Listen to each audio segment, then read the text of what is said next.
Assalamualaikum warahmatullahi wabarakatuh. Saya atas nama Muhammad Al-Fadil akan menjelaskan sebuah presentasi tentang pengembangan instrumen evaluasi jenis tes.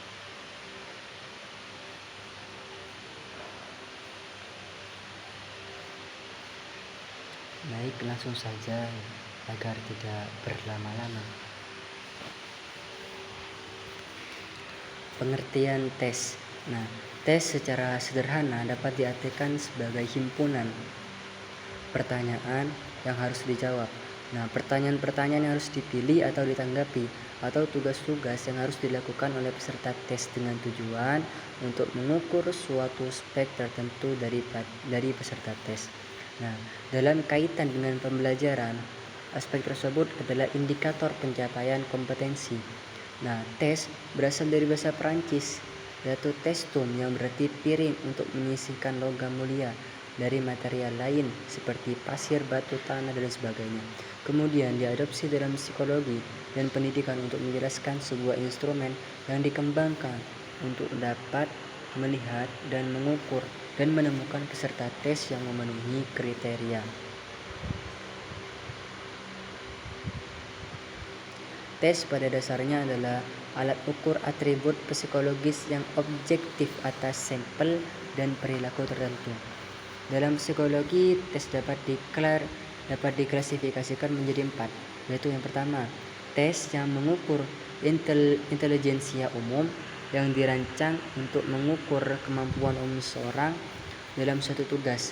Yang kedua, tes yang mengukur kemampuan khusus atau tes bakat yang dibuat untuk mengungkap kemampuan potensial dalam bidang tertentu.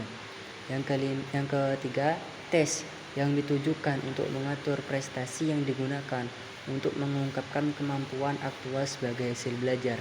Dan yang keempat, tes yang mengungkap aspek kepribadian yang bertujuan mengungkap karakteristik individual subjek dalam aspek yang diukur.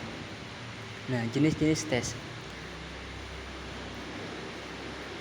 Jenis-jenis tes jika dibagi berdasarkan tujuan penyelenggaraan. Yang pertama itu tes seleksi, yang kedua tes penempatan, yang ketiga tes hasil,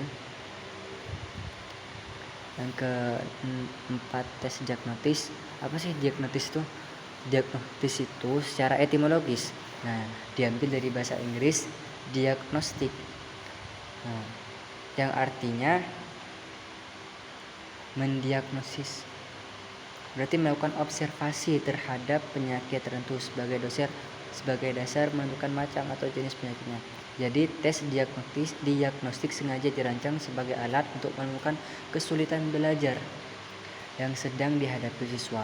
Nah, hasil diagnostik dapat digunakan sebagai dasar penyelenggaraan pengajaran yang lebih sesuai dengan kemampuan siswa. Nah, yang kelima, tes uji coba. Nah, untuk mengetahui apakah tes yang dikembangkan bagus, perlu serangkaian uji coba.